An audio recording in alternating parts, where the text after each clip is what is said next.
kwentong ito ay hango sa totoong buhay.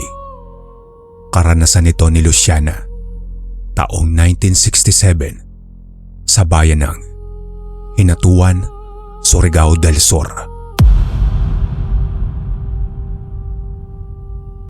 Nang mga panahong ito, si Luciana ay isa lamang ordinaryong babae sa paningin ng karamihan. Ngunit di tulad ng iba, relihiyosa, hindi sumasali sa usapan ng mga kababaihan, lalo na kung ang pag-uusapan ay ang buhay ng iba. May limitasyon ng kanyang bawat kilos. Ito ay ginagawa niya bilang disiplina sa kanyang sarili. Pamilya sila ng mga manggagamot.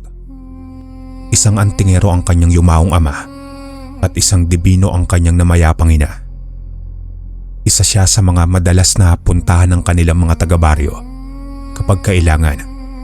Gayon din ng mga karatig bayan na nakakakilala sa kanya at sa pamilya nila. Hindi rin siya nagpapabayad sa ginagawa niyang ito dahil naging tradisyon na ito ng kanilang pamilya at naipasa na sa kanya. Ang mga nagpupunta lang sa kanila ang mga nagkukusa minsan na magdala ng kung ano-ano para kay Luciana. Ang katulong niya naman sa gawaing ito ay ang bunso niyang kapatid na si Pilo. Ate Luciana, humihingi po ng tulong si Aling Lusing. Manganganak na po kasi si Elsie at hindi na kayang dalhin sa ospital kasi po lumabas na ang ulo ng bata. Ano? Sige, dalhin mo na ang mga damit ko. Puntahan na natin agad. Bilisan na natin at baka mapano na si Elsie at ang anak niya. Agad naman na pumanaog ng bahay ang magkapatid, papunta sa bahay ng kapitbahay nilang si Aling Lusing. Isang kanto lang ang pagitan ng bahay nito sa kanila. Ngunit saglit na napahinto si Luciana sa paglalakad nila nang dumaan sa gilid nila ang isang tricycle na may sakay na dalawang lalaki. Isang matanda at isang nasa 30 na. Naramdaman niya ang isang mabigat na aura mula sa mga ito. Sinundan niya ito ng tingin at tumingin din ang mga ito pabalik sa kanya. Nawala sa ulirat saglit si Luciana dahil sa mga ito at bumalik lang ang diwa niya nang untagin na siya ng kapatid niya. Binilisan na nila ang paglalakad nila at nang makarating ay tinulungan na nilang mapaanak ang anak ni Aling Lusing. Matapos noon ay bumalik din sila agad ng kapatid niya sa bahay nila. Hoy ate, ano bang nangyayari sa'yo? At kanina ka pa wala sa sarili mo ah. Alam ko naman na hindi ka sanay sa pagpapaanak, pero sobrang kailangan na kasi kanina eh. Hindi yun ang dahilan, Pilo. Kung ganun, ano naman po yun? Napansin mo ba yung dumaang tricycle kanina sa atin? Napakabigat ng pakiramdam ko sa kanila nang dumaan sila at hindi maganda ang kutob ko. Hindi ko alam kung ano ang balak nila sa lugar natin, pero hindi pwedeng wala akong gawin. Pupuntahan ko sila at kakausapin, pero sa maayos na paraan. Pinagluto ng ulam ni Luciana ang bago nilang kapitbahay. Nasa 2 bahay lamang ang pagitan ng bahay nila sa tirahan ng mga ito. Ngunit bago siya pumunta roon, ay nagdasal muna siya at nagsagawa ng ritual. Maigi na ang handa kung sakaling kailangan. Hindi na siya nagpasama sa kapatid niya. Kabisado naman kasi ni Pilo ang kanyang ate, kaya may tiwala siya rito na kaya niya na ang sarili niya kung sakali. Nagayos ng kanyang sarili ang dalaga para maging presentable sa bahay na pupuntahan niya. Magalang siyang kumatok at tinawag ang mga ito mula sa labas at pinagbuksan naman siya ni Edong. Kumusta po? Ako nga pala ang kapitbahay niyo riyan sa unahan. May dala po akong pagkain para sa inyo. Pagbati bilang bago naming kapitbahay. Naku nag-abala ka pa. Ako nga pala si Edong. Halika, pasok ka muna. Ako naman si Luciana. Nakangiting giniyan ni Edong si Luciana papasok ng bahay nila. Sinalubong naman sila ng matandang lalaki na tiyuhin pala ni Edong, si Jerry. Naging maganda ang pag-uusap nila at lumipat daw sila sa lugar para magtayo ng negosyo dahil sakto raw at maraming tao sa lugar. Ngunit ang pag-uusap nilang yon ay ginawa lang ni Luciana para basahin ang kilos at totoong pakay ng dalawa sa lugar nila. At sa haba ng usapan nila, may napansin na kahinahinala si Luciana sa dalawa. Kaya hindi na siya nagpaligoy-ligoy pa sa pagbibigay ng babala sa mga ito. Alam ko na may ibang sadya kayo sa lugar namin. Unang kita ko pa lang sa inyo hanggang pagpasok ko sa bahay ninyo. Mabigat na ang presensya na dala ninyo. Kung ano man ang sadya nyo sa lugar na ito, maigi nang huwag nyo nang ituloy dahil ako ang makakalaban ninyo. Huwag ang mga tao rito. Nakikiusap ako. Katahimikan lang ang gusto ko para sa lahat ng mga taga rito. Bilib din ako sa lakas ng loob mo, Iya. Mag-isa mo kaming hinarap dito. Pero huwag kang mag-alala. Talagang negosyo lang at bagong buhay ang sadya namin dito. Tama si Tio Jerry, Luciana. Wala kaming ibang gagawin. Kung gusto mo nga ay pwede tayong mamasyal minsan kapag hindi tayo parehong abala. Sige, kapag may panahon ako. Mauuna na po muna ako at may kailangan pa akong gawin. Nakangiti pang hinatid nila sa labas ng bahay si Luciana. Pero hindi natuwa sa kanya si Jerry. Hadlang ang tingin sa kanya ng matanda. Ang nakakatuwa pa ay hindi nila ramdam kung ano ang kakayahan at kapangyarihan mayroon si Luciana. Isa siyang dibino at pilit niya itong ikinukubli minsan. Dahil alam niyang delikado rin kapag masyadong nakalantad. Inakala ni Luciana na nagkakaintindihan na sila pero nagkamali siya. Isang umaga na bulabog sina Luciana nang may mga kapitbahay na sumugod sa bahay nila na may iba't ibang iniinda sa sarili. May nagsusuka na may kasamang mga insekto. May nawawala sa katinuan at kung ano-ano pa. At habang ginagamot niya ang mga ito isa-isa, ay biglang dumaan ang matandang si Jerry sa harap ng bahay nila na may nakakakilabot ng ngiti. Kasabay noon ng bahagyang pag-ihip ng hangin kung saan ay ramdam niya ang itim na aura. Agad naman na binasag yun ni Luciana at nakita niyang napahawak si Jerry sa dibdib nito na tila biglang nahirapang huminga. Samantala, hapon na nang matapos si Luciana sa kanyang panggagamot.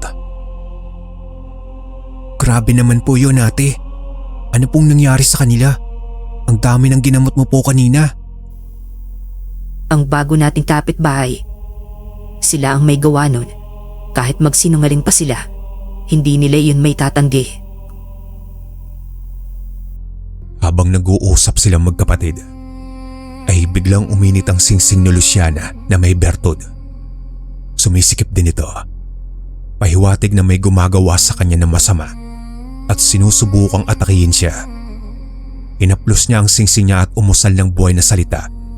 At hindi nagtagal ay nawala na ang init at paninikip ng singsing niya. Inakala niya na magiging tahimik na ang gabi na darating para sa kanila. Pero hindi. Nagising si Luciana dahil sa mabigat na presensyang nararamdaman niya sa labas ng bahay nila. Agad na bumangon siya at nagsagawa ng ritual. Nang mga sandaling yon, ay nasa labas ng bahay nila ang magtiyuhin. Dahil walang bakod ang bahay nila ay malayang nakakaikot sa paligid ng mga ito. Nagtatanim ng sumpa sa paligid ng bahay ang mga ito. At habang nagdadasal naman si Luciana at nagsasagawa ng ritual, ay nagising ang kapatid niyang si Pilo. Alam na agad niyang may tao sa labas ng bahay nila. Huwag kang lalabas, Pilo. Kapag lumabas ka ng pinto, tatablang ka ng sumpa na ginawa nila. Opo, ate. Hindi na inabala ni Pilo ang ate niya sa ginagawa nito. Taimtim na nagdadasal ang dalaga at ilang sandali pa ay narinig niya ang hiyaw ng dalawa sa labas ng bahay nila. Dahilan para marinig ito ng mga kapitbahay nila. Sinilip ito ni Pilo sa siwang ng dingding nila. Nagawa sa tabla at kinilabutan siya sa nakita niya. Isang nilalang na kasing liwanag ng ilaw na tila may hawak na espada at sinugod nito ang magtiyuhin. Nagsilabasan ng mga kapitbahay pero hindi nakita ng mga ito ang nilalang na nagpaparusa sa dalawa. Parehas na may kakayahan na makakita ng mga elemento ang magkapatid. Kaya sila lang ang nakakakita rito. Napasigaw ang mga tao nang makita nilang parang tila unti-unting natutuyo ang katawan ng magtiyuhin habang nangingisay ang mga ito. At nang malagutan sila ng hininga, naiwang dilat ang kanilang mga mata at nakalabas ang mga dila. Doon palang lumabas si Luciana para tignan ang nangyari. Pilo, tumawag ka ng taga-barangay para kunin ang mga yan. Opo ate. Wala nang iba pang sinabi si Luciana. Hindi naman nagduda ang mga tao kung may ginawa ba siya sa mga ito. Dahil nakita naman nila kung ano ang nangyari sa dalawang lalaki. Naging usap-usapan sa lugar nila ang nangyari. May iba na nagsabi na inatake sa puso at may iba naman na baka raw may ginawa si Luciana o may nakapalibot na malakas na orasyon sa bahay nila laban sa mga masasamang loob. Dahil ano nga ba naman ang ginagawa ni na Jerry at Edong sa labas ng bahay ni na Luciana ng 10 oras ng gabi? Sa uli ay hindi pa rin na naigang mga bagong salta kay Luciana, ang babaeng dibino. Hanggang dito na lang po ang aking kwento mga kalakbay. Punta na po tayo sa pangalawang istorya. Magandang araw sa mga kabaryo natin at sa iyo rin kabaryo. Sa totoo niyan ay may parte ng utak ko na nagsasabing wag nang ibahagi ang kwentong ito. Subalit base sa napapansin ko ngayon sa amin ay unti-unti nang nawawalan ng pananampalataya sa Diyos ang iilan sa aking mga kababayan. Kaya naman, ngayon ay desidido na akong ikwento ito. Itago niyo na lang po ko sa pangalang Gilbert. Mula ako sa isang liblib na baryo sa isang tagong bundok sa hilagang bahagi ng Pilipinas. At ibabahagi ko lamang ang isa sa karanasan ko noong ako ay binata pa lamang. Ito ang kwento sa lugar namin na tila ngayon ay unti-unti nang nakakalimutan ng karamihan. Maging ako ay ayaw ko na ring maalala dahil isa ito sa mga naging bangungot ko. Gayunpaman, higit na nais kong gamitin ang pagkakataong ito upang magbigay aral, lalong-lalo na sa mga kabataan na tuluyan ng nakalimutan ang ating nakaraan. Nakaraang may malaking papel na ginampanan upang makamit namin ang matagal na hinahangad na kalayaan mula sa huwad na propeta. Nangyari ang karanasan kong ito kabaryo. Tanda ko taong 1958 kung saan laganap ang paniniwala sa aming lugar patungkol sa kung ano ang mga bagay na tiliwas sa paniniwala ng simbahan. Kabilang ang mga magulang ko sa samahan o marahil ay maituturing kong kulto na tinatawag na ang Paraiso ni Anselmo. Matagal na panahong ding itong lumaganap sa amin na maging sa aking kaninu-ninuno ay naabutan pa ito. Manggagamot ang aking mga magulang noon. May mga tangan din ng iba't ibang anting-anting at medalyon bago pa man sila mapunta sa grupo ni Apo Anselmo. Subalit nang maengganyo sa pangakong panghabang buhay na kaligtasan, ay nabuo na ang pasya na umanib ng aking mga magulang. Mula na rin sa pagtatanong-tanong ko at nakalap kong impormasyon sa mga nakakatanda sa amin, ay susubukan kong idetalyeng ilalahad ang sobrang marahas at katakot-takot na pamamalakad ni Anselmo sa aming lugar noon. Sako pa kami ng kapangyarihan niya. Minabuti kong ibahin ang pangalan ng lugar at ibang pangalan ng mga karakter para na rin sa kaligtasan at seguridad namin maging sa aming bayan. Sa isang banal na silid ay makikita ang isang lalaking nagngangalang Anselmo. Hawak nito ang isang manika na may pakrus na mga mata habang marahan itong nilalamutak. Napapangisi siya kasabay ng katakot-takot niyang titig dito. Nakapalibot sa kanya ang liwanag na mula sa apoy ng itim na mga kandila. Makikita sa palamuti ng kanyang suot ang iba't ibang kasangkapan gamit sa pambabarang at pangkukulam. Sino mang sumuway sa kautusan kong hindi ibigay ang kanilang sanggol ay tiyak mamamatay. Wika nito. May gigil na titig niyang sinaad kasabay ng pagkuha ng gunting sa kawalang ano-ano'y pinutol ang ulo ng manika. Nakapulupot dito sa manika ang hibla ng buok ng taong kanyang biktima.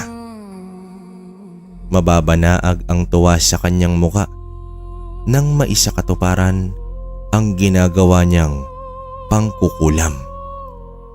Batid niya ng mga oras na iyon na tuluyan ng patay ang isa sa mga magulang na hindi nagbigay ng kanilang sanggol. Ilang saglit lang ay napalingon siya sa kanyang pintuan dahil sa sunod-sunod na pagkatok.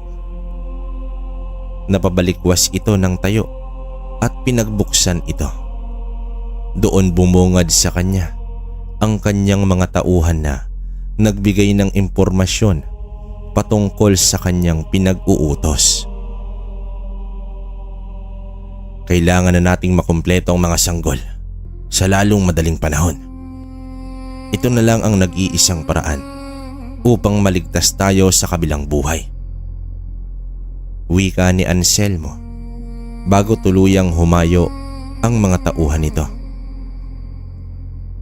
Bumulabog sa tahimik na gabi ang palahaw ng mga magulang na sa pilitang kinukuha ang mga sanggol.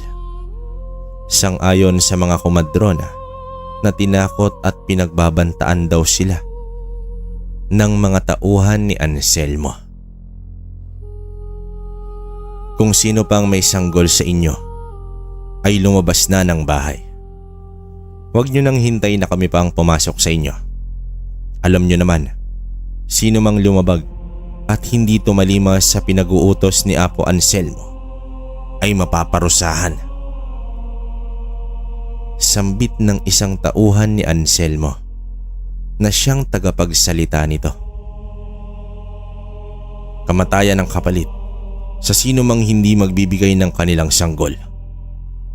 Pahabol na wika nito. Wala nang nagawa ang karamihan sa mga magulang na may mga sanggol kundi magpaubaya na lamang.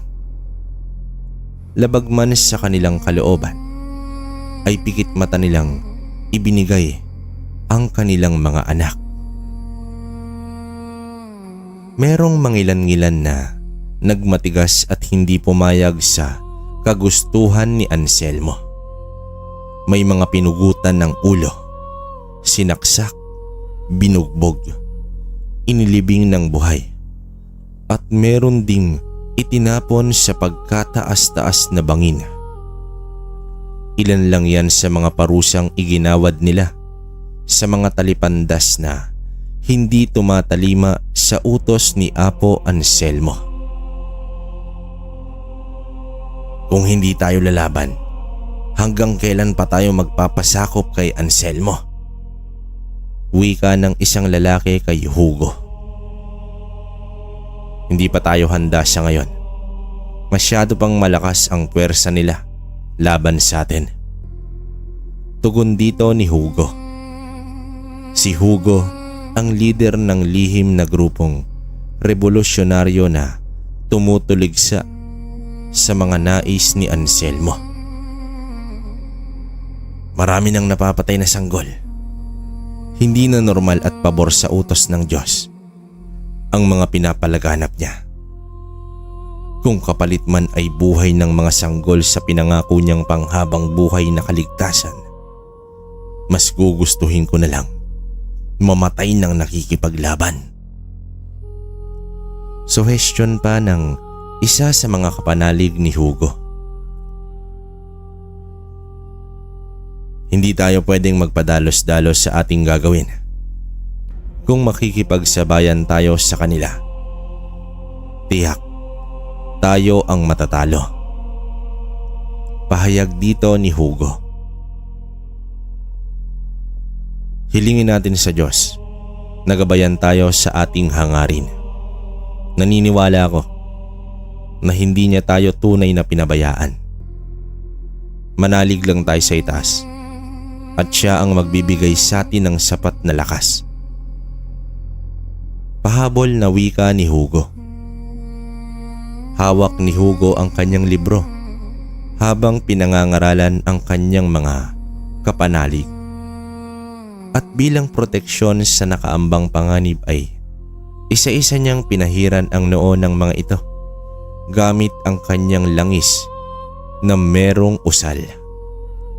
Binigyan niya rin ito ng tig-iisang kwintas na maaari nilang magamit sa oras na sila ay saktan ng mga gwardya ni Anselmo.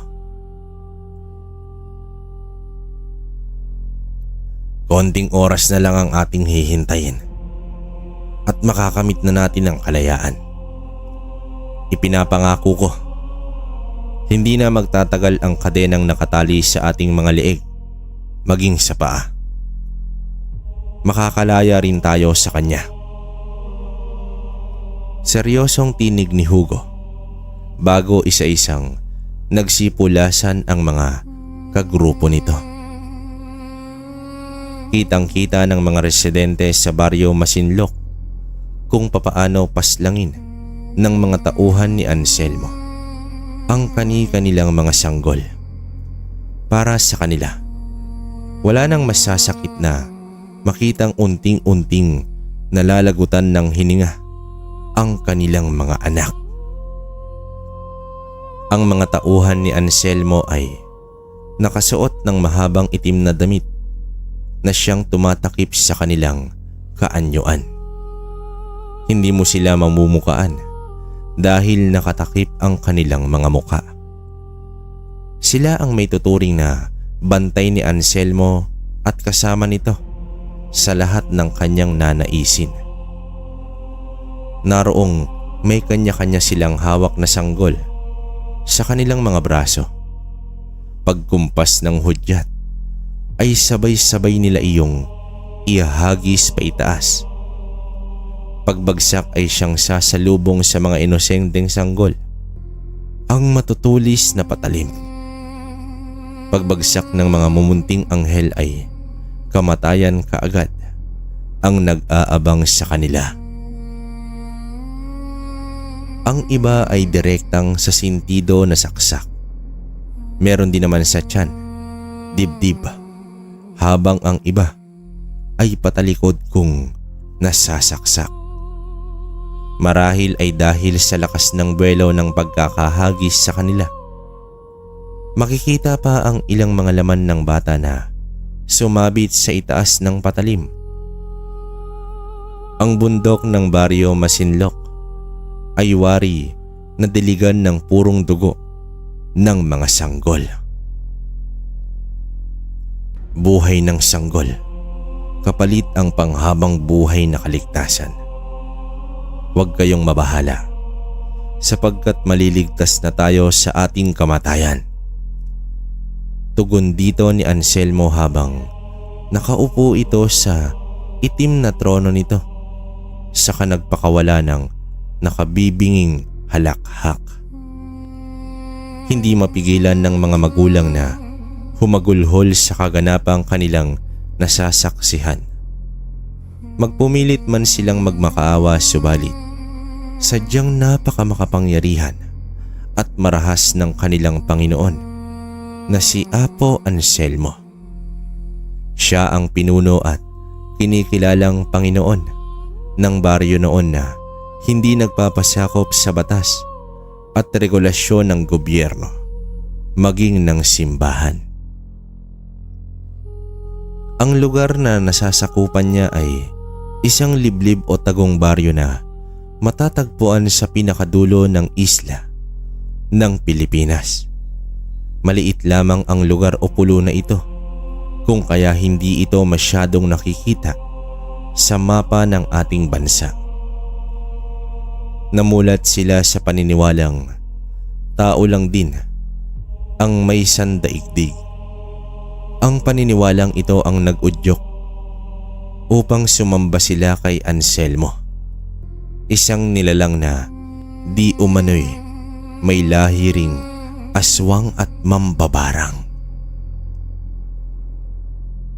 Matagal na rin itong isinanla ang kanyang kaluluwa sa demonyo na siyang marahil rason kung bakit may labis itong kakaibang lakas. Lalong-lalo na sa pangbabarang. Nakagagawa rin siya ng mga himala. Naging maganda naman at maayos ang pamamalakad niya noong simula, subalit ng magtagal ay unti-unti nang lumabas ang totoong kulay nito. Sino man ang sumalungat sa kanya ay agad na ipinapapatay. Sino man ang sumuway sa batas at regulasyon ni Anselmo ay agad niyang ipapasaksak sa kanyang mga tauhan. May ilang pagkakataon din na siya mismo ang pumapatay gamit ang taglay niyang karunungan sa pambabarang. Wag po, Apo. Lubayan niyo ko. Parang awa niyo na. Pagmamakaawa ng isang dalaga habang kasalukuyan siyang nilalapastangan ni Anselmo. Bagamat nagagawa niyang sumigaw at humingi ng saklolo, ngunit pawang mga tauhan rin ni Anselmo ang nasa labas ng kwarto. Paulit-ulit man na dumaing ang dalaga ay walang sino man ang maglalakas loob na tulungan ito. Wala nang nagawa ang dalaga kundi tumangis na lamang. Lantad na lantad ang kabuuan ng laman niya sa mga mata ni Apo Anselmo. Nagpakasasa sa makamundong kaligayahan ang kinikilala nilang alagad ng Diyos. Sino mang matipuhan niya ay walang ligtas na nakukuha nito. Naturingan alagad ng Diyos, subalit higit pa sa demonyo ang gawa at pag-uugali. Base umano sa idinidikta sa kanya ng kanyang Panginoong demonyo, ay may paniniwala siya na kinakailangan niya ng 23 buhay na alay. Ang mas nakakabahala pa ay kailangan mga sanggol ito. Ito ang paniniwala niya na siyang magliligtas sa kanila sa kabilang buhay. Naidala doon ng kanyang mataas na katungkulan. Gustuhin mang kumalas sa grupo ng karamihan sa kanila, subalit sadyang napakahirap ng mga panahong iyon. Wala silang sapat na lakas at boses na magsalita para sa kanilang sariling buhay dahil sa pagmamalupit at sa labis na mahigpit na pamamahala ni Anselmo. Gayunpaman, hindi may kukubli na minsan ay meron ng naglakas loob na sumubok na tumuligsa sa mga katuruang pinapalaganap niya. Siya ay walang iba kundi itong si Hugo na bali-balitang ipinatapon ni Anselmo sa bangin magmula ng matunton ng mga tauhang gwardya ang lihim nilang pook sambahan. Labis-labis ang galit ni Anselmo nang mapag-alamang nagpapalaganap ito ng sarili rin niyang paniniwala at katuruan. Paniniwalang hindi tao ang nagmamay-ari sa mundo, na merong isang hindi nakikitang nilalang na siyang karapat-dapat na kilalanin ng lahat. Marami rin noong nahikayat si Hugo na umanib sa kanya. Hindi niya hinihiling na sambahin siya ng mga tao. Gusto lang nito ay mamulat ang mga ito sa totoong Diyos, ang Diyos ng sanlibutan na walang dapat ibang sambahin sa lahat. Naging pook sambahan nila ang isang tagong bahagi ng bundok at nakakatuwang isipin na hindi sila kontrolado ng isang mapagmanipulang nilalang na kagaya ni Anselmo. Tanging isang libro lamang ang siyang hawak ni Hugo habang nakatayong nagpapahayag ng salita ng Diyos sa harapan ng marami niyang kagrupo. Kasabay siguro ng pagkawala ni Hugo ay ang pagkawala rin ng pag-asa ng mga tao sa baryo Masinloc na mamuhay malayo sa isang diktador. Simula noong nabalitaan nilang ipinapatay ni Anselmo si Hugo, ay wala nang nagbalak pa na magsalita para sa kanilang kalayaan. Isa sa mga nawalan ng anak ay ang mag-asawang sina Corazon at Pilo. Kabilang sila ngayon sa mga pamilyang nagluluksa dahil sa makahayop na kautusan ni Anselmo sa pagpaslang sa kanilang anak. Apo Anselmo, wala na po kaming mahanap na sanggol. Halos lahat na siguro ay napaslang na natin. Sambit ng isang tauhan sa harapan ni Anselmo. Agad na lumukot ang mukha ni Anselmo nang marinig ito. Kasabay ng pagtayo niya sa kanyang trono ay ang takot na lumukob sa dibdib ng mga tagasunod nito. Hindi maaari yan. Kailangan pa ng isang sanggol upang makumpleto na ang alay. Nanggagalaiti sa galit na wika ni Anselmo. Huwag kang mag-alala, Apo. Gagawin namin ang lahat upang makahanap pa ng panibagong sanggol. Tugon ng isang tauhan. 22 na ang kabuuan sa mga sanggol na kanilang napapaslang at isa na lang upang makumpleto na ito. Isa na lang ay tuluyan ng magtatagumpay si Anselmo sa kanyang huwad na paniniwala na kaligtasan. Samantala, lingid sa kaalaman ng mga kawal na kambal pala ang isinilang ni Corazon. Nang mabalitaan ng mag-asawa ang tungkol sa kautosang ito, kahit pa na masakit sa kalooban nila, ay kinakailangan nilang mamili sa kambal kung sino ang ititira at kung sino ang mamamatay. Walang salitang maglalarawan sa labis na pagdadalamhati ng mag-asawa nang mapaslang ang isa nilang sanggol. Ilang saglit pa, habang tangan sila ng labis na pangungulila, ay ilang mga yabag ang bigla nilang narinig mula sa labas ng kanilang barong-barong. Kasabay noon ang pag-iyak ng isa pa nilang sanggol na marahil ay nagugutom na ng mga oras na iyon. Nang mga panahong ito ay walang tigil sa pagkabog ang kanilang dibdib dahil batid nilang anumang oras ay may mga tauhan na naman si Anselmo na darating sa kanilang tahanan. Nagkatinginan ang mga tauhan nang marinig ang pag-iyak ng isang sanggol mula sa loob ng bahay nila Corazon. Gayon din, agad nila itong pinasok at doon nila naaktuhan na buhat-buhat ni Pilo ang sanggol nito habang pinapatahan. Mababakas sa mukha nito ang labis na pagkabahala.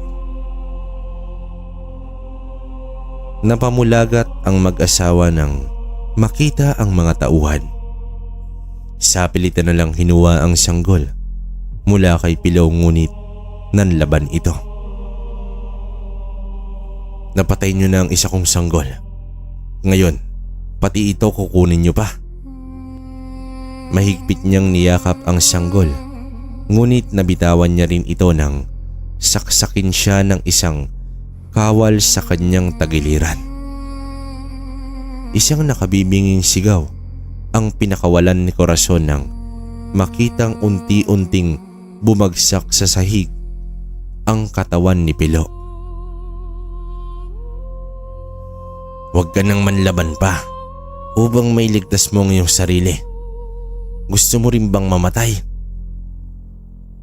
Wala nang nagawa si Corazon kundi ang tumangis na lamang habang yakap-yakap ang naghihingalong asawa.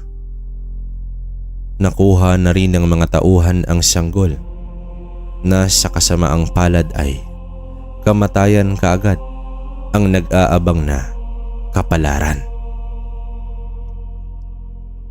Ang mga batang namatay ay sama-samang inilibing malapit sa bahay ni Anselmo. Isang buhay na lamang ang kanyang hinihintay at magtatagumpay na ito.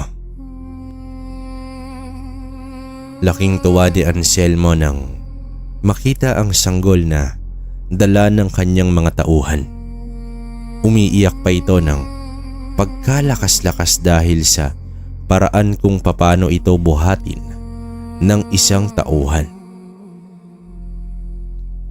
Naroon ang lahat ng residente ng baryo Masidlok. Tutol man ang karamihan sa kanila. Subalit, wala silang magagawa. Kailangan nilang masaksihan ang huling pag-aalay. Dagdag na iyon ng gabi upang makamtan nila ang panghabang buhay na kaligtasan sa kabilang buhay. Nasa paligid ang lahat ng tauhang gwardiya ni Anselmo. Ang mga residente naman ay nakapwesto sa pinakalikod. Sa gitna ay nakaupo si Apo Anselmo sa kanyang trono. Mabigat na enerhiya ang nararamdaman sa paligid na iyon ng araw na pinakahihintay ni Anselmo. Ano bang hinihintay nyo?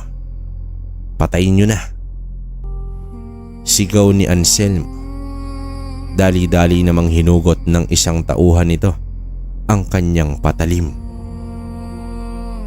Lingid naman sa kaalaman ng lahat na buhay pa pala itong si Hugo. Mabuti na lamang at pinangangalagaan siya ng pangil ng kidlat na siyang nagligtas sa kanya sa tiyak na kapahamakan. Nakuha niya ang mutya na ito isang araw noong nang tumarak ang malakas na kidlat malapit sa kanilang tahanan. Isang may tuturing na himala nang makaligtas ito sa nakakalulang bangin nang makahawak siya sa isang ugat ng puno matapos siyang ipasaksak at ipahagis sa bangin ni Anselmo. Sa tulong ng pangil ng kidlat ay binigyan siya nito ng kakaibang lakas at pananggalang sa kanyang katawan. Iyon din ang nagpatunay kay Hugo na bukod sa tangan niyang mutya ay tunay nga na buhay ang Diyos na kinalulugdan nito, na may totoong Diyos na makapangyarihan na gumagabay at nangangalaga sa kanila. Mula sa pagtatanong-tanong ay nalaman ni Hugo kung saan nakalibing ang mga batang ipinapapatay ni Anselmo, hanggang sa sinakop na ng kadiliman ang buong paligid. Handa na ang mga gagamitin ni Hugo para sa kanyang gagawing ritual. Maalam si Hugo sa larangan ng paggamit ng mutya, maging sa mga ritual at pag-aalay ay masusi niyang inaral noon na namana niya pa mula sa kanyang mga ninuno. Tinunto ni Hugo ang nasabing lugar at doon niya sinimulan ang isa sa gawang makapangyarihang ritual. Hindi niya mapigilang maging emosyonal ng mga oras na iyon. Masakit isipin na pati inosenteng mga sanggol ay nadamay sa labis na kasakiman ni Anselmo. Ginamit niya ang likod ng kanyang mga palad pangpunas sa luhang lumabas sa kanyang mga mata. Napahinga ito ng malalim. Patawarin niyo kami mga anak. Hindi namin kagustuhan ang naging kapalaran ninyo. Huwag kayong mag-alala. Sisikapin ko na mabigyan ng hustisya ang inyong kamatayan. Ipinapangako ko na hindi masasayang ang buhay na kinuha niya sa inyo. Magbabayad siya sa kanyang mga kasalanan. Ang tanging naihayag ni Hugo ng mga oras na iyon. Una niyang inilabas ang maliit na libreta. Mula sa kanyang daladalang bayong ay hinugot niya mula rito ang isang rosaryo, 22 puting bato, isang punyal, at ang pinakamalakas niyang kasangkapan. Ito ay ang walang iba kundi ang mutya ng pangil ng kidlat. Meron itong binasang dasal na nakapaloob sa libreta. Habang hawak-hawak ang rosaryo at pangil ng kidlat, sunod niyang binulungan ng isa-isa ang mga puting bato. Nang mga pagkakataong ito ay ramdam niya ang sobrang bigat na presensya. Nanunulay sa kanyang katawan ang init na enerhiyang nagmumula sa makapangyarihang mutya. Nagsimula na ring lumabas ang butil-butil niyang mga pawis sa kanyang katawan.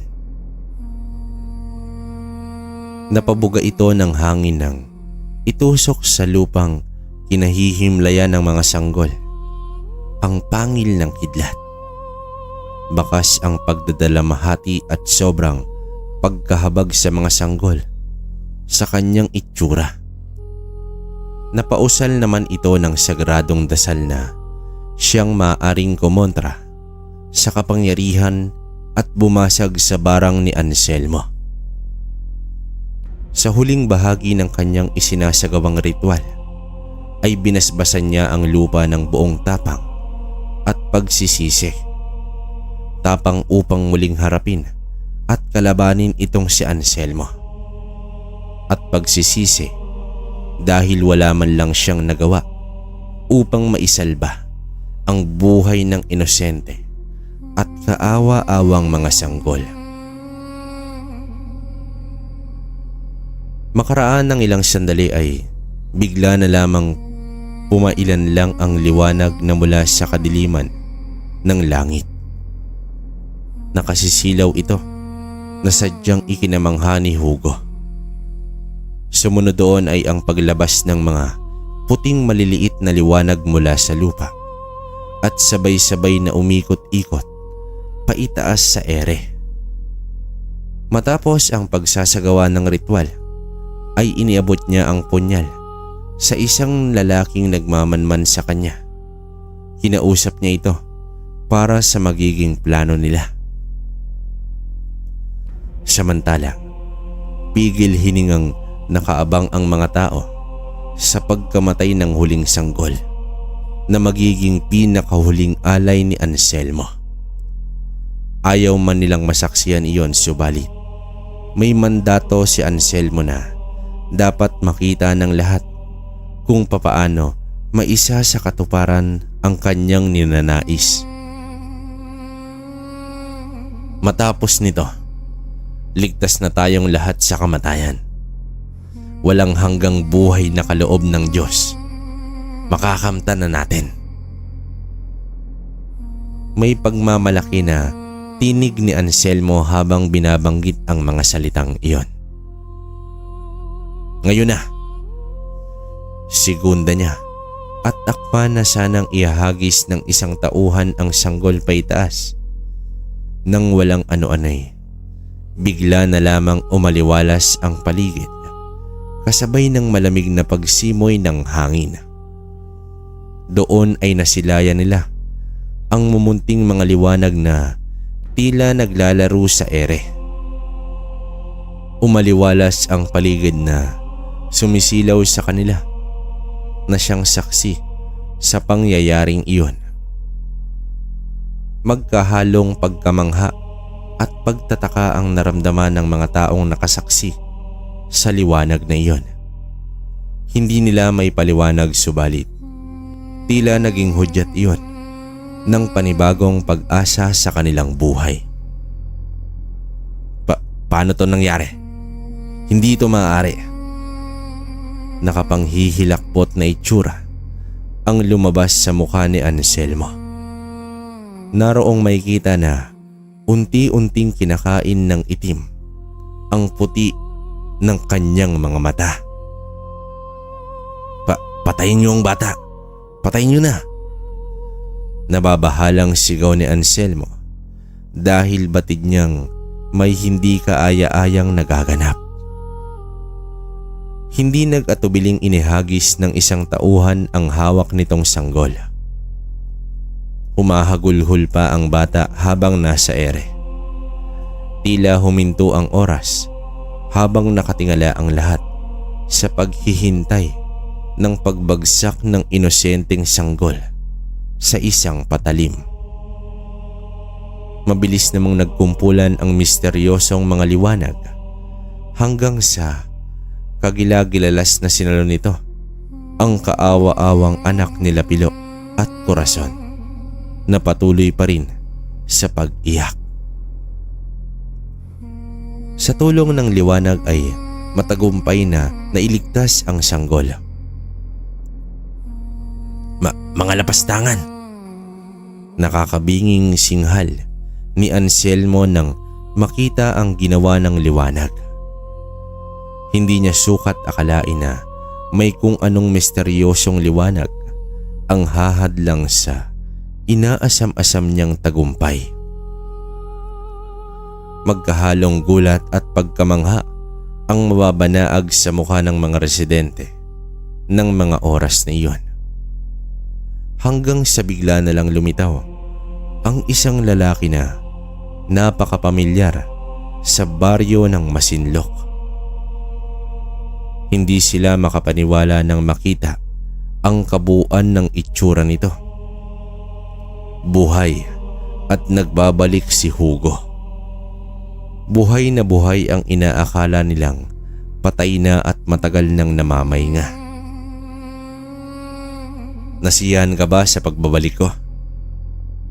Bungad na wika ni Hugo kay Anselmo. Makikita ang hawak nitong libreta, maging ang pangil ng kidlat na ginawa niyang kwintas at nakakonsagra sa kanyang leeg. Nang makita ito ng mga kawal, ay kagad nila itong sinugod. Iyon naman ang naging hudyat ng mga taong kapanalig niya upang simulan ang matagal na nilang inaasam-asam na revolusyon dahil dominante sa kanila ay mga magulang ng pinaslang ng mga sanggol. Mga simpleng residente na pinagmalupitan ng pamamahala ni Anselmo. Mga matatandang nagbulag-bulagan sa paniniwalang maililigtas sila sa pagsamba sa huwad at sakim na Panginoon. Sama-sama nilang sinugod ang mga tauhang gwardya ni Anselmo upang tulungan itong si Hugo.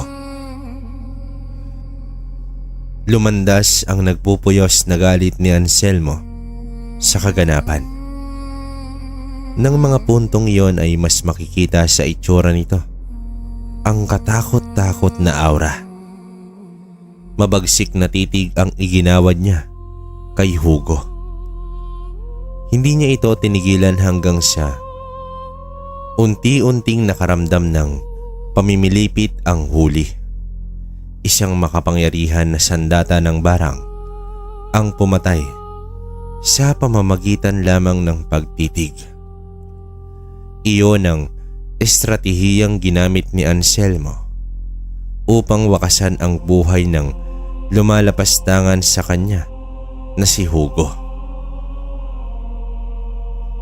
Kasabay ng marahang paglapit ng mambabarang kay Hugo ay ang sobrang pananakit ng kanyang katawan.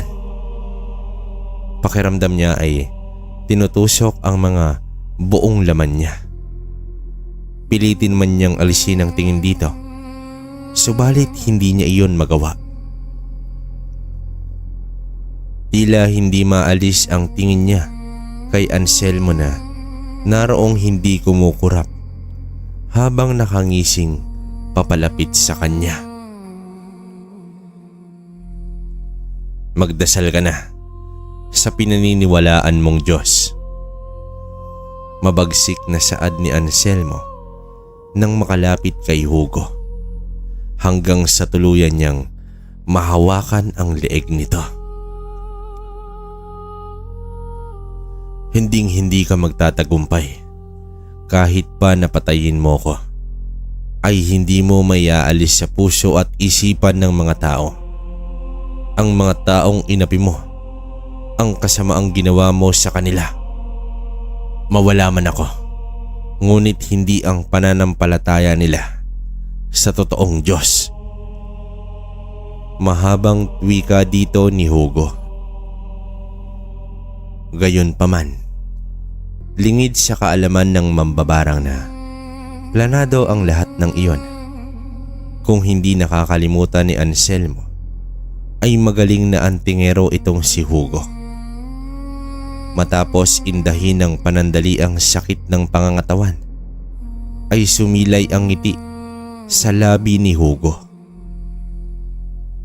Hindi siya nagpatalo kay Anselmo at ginawaran din ito ng pangontrang tingin.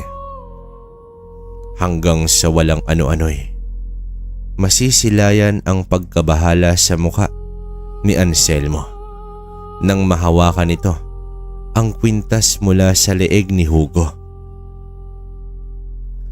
Ramdam nito ang kakaibang kirot nang mapaso sa palamuti ng kwintas.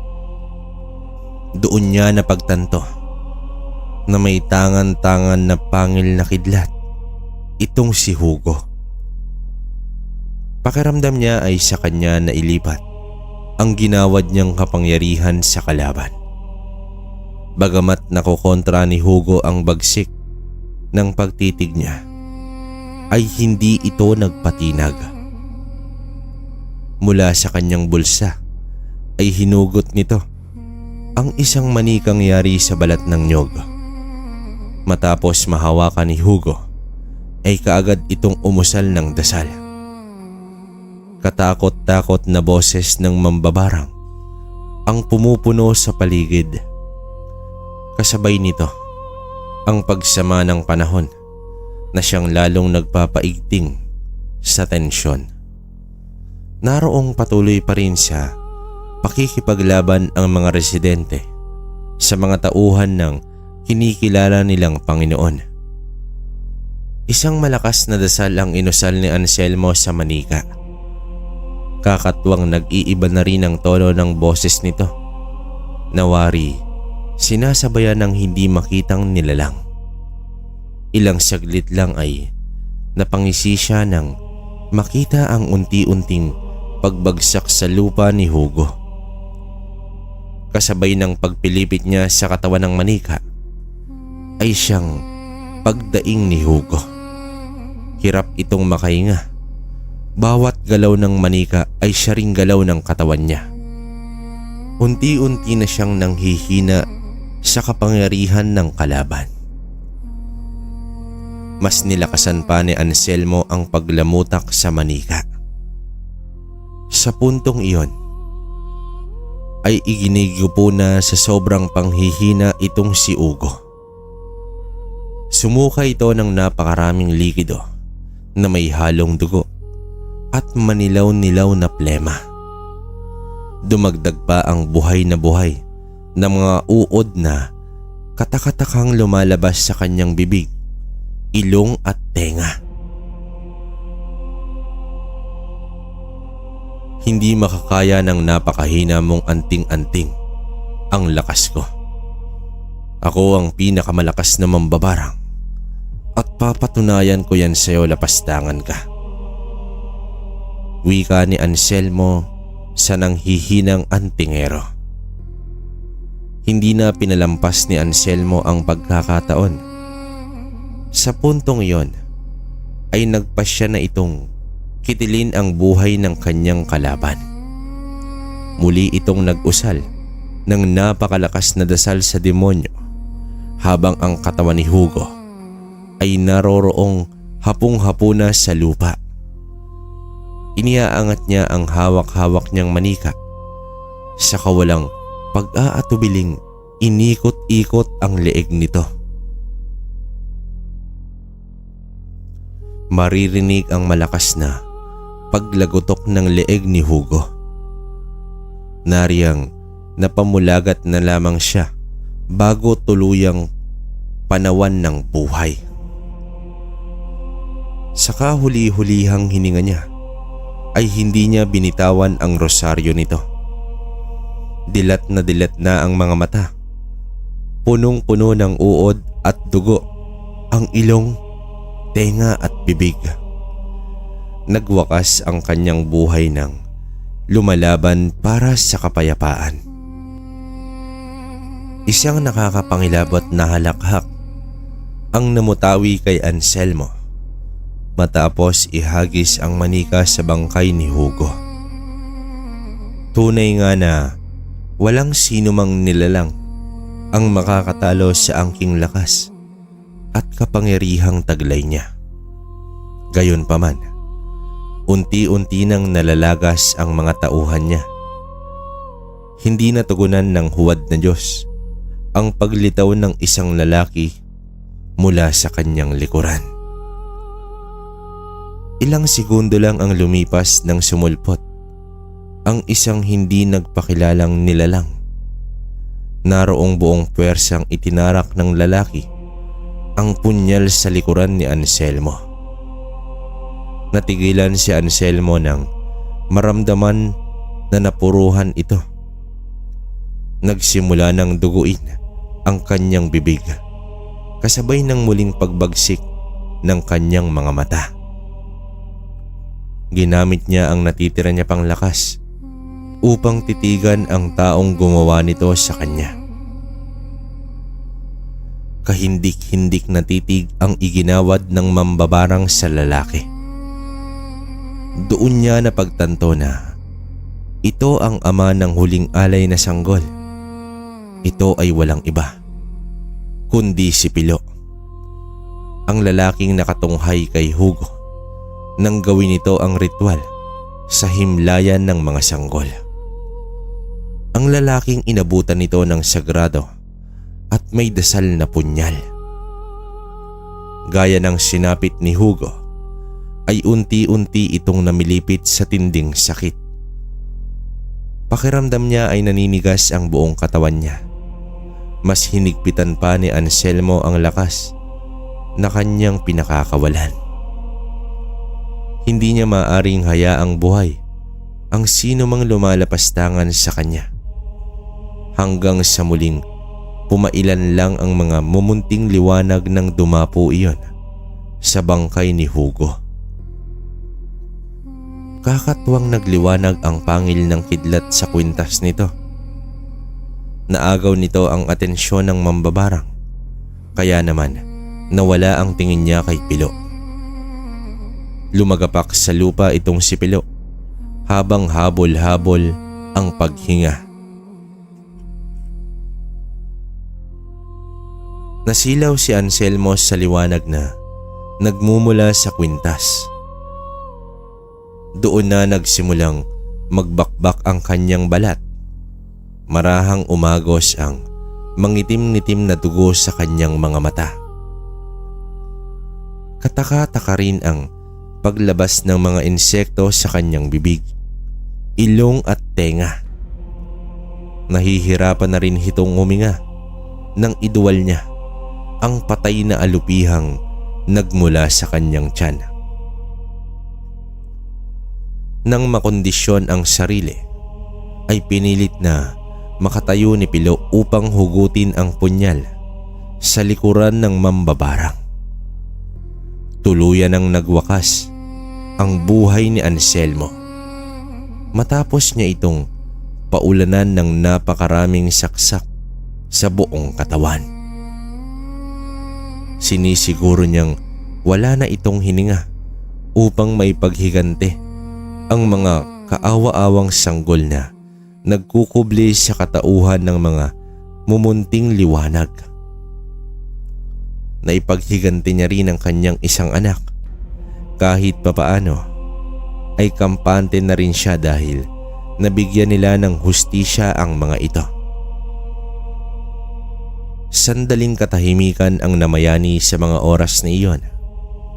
Hindi may kukubli ang emosyon ng mga taga-baryo Masinloc sa panibagong pag-asa na kanilang matatamasa ngayong wala na ang demonyong mambabarang na siyang bumulag sa kanilang paniniwala at pananampalataya. Masisilayan ang paglapit ng mga liwanag sa kanilang mga magulang kahit pa na hindi nakikita ng literal na mga mata ang kanilang mga anyo, ay ramdam na ramdam ng mga naulilang mga magulang ang presensya ng kanilang mga anak. Sa wakas ay matatahimik na sila. Sa dami ng himalang ipinakita ang demonyong si Anselmo, ay doon lang siya nasiyahan. Doon pa lang nila nasaksihan ng totoong himala ng Diyos. Noon din ay napatunayan nila ang presensya ng Diyos ng sanlibutan na hindi sila hinahayaan kahit pa na binulag sila ng paniniwala ni Anselmo. Lumipas ang ilang pang mga taon ay nagbago na rin ang pamumuhay ng mga taga-baryo Masinloc. Wala nang mapagmalupit na kamay na bakal ang kumokontrol sa kanila at meron na rin silang kalayaan. Wala na ang malupit at masamang huwad na alagad ng Diyos na siyang nagpahirap at nagmalupit sa mga residente sa mahabang panahon. Samantala, nagtayo sila ng bantayog ni Hugo bilang pag-alala sa kabayanihan at kadakilaan nito. Tuwing sasapit naman ang araw ng linggo, ay nagtitipon-tipon sila sa isang pook sambahan at dito nakikinig sila ng mga salita ng Diyos. Laking pasasalamat nila kay Hugo dahil sa iniwan nitong alaala at pamana. Ang libro na naging instrumento noon ni Hugo ang siyang magpapaalala sa kabutihan at katapangan nito. Ito ang Biblia na noon ay ibinibigay ng isang misyonaryo kay Hugo na napadpad sa baryo Masinloc. Ngunit ipinapatay ito ni Anselmo. Mga kabaryo, dito ko na lang po tatapusin ang kwento. Naway mabasa niyo po ito at maraming salamat na po kaagad. Muli ako po ito, si Gilbert.